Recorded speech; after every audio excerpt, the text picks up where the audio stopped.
Pasulpot-sulpot ride lang kami ng mga tropa, mapapalaban na ulit sa kape na isang tasa. Sa chill ride na nakakapagod at nakakasikip ng baga.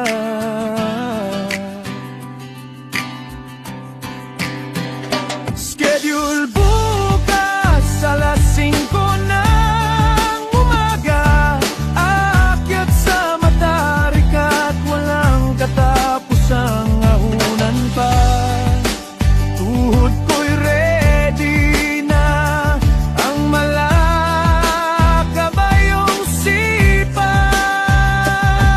Pagkilaok ng manok ngalarga na, sariwang sariwa pang hininga.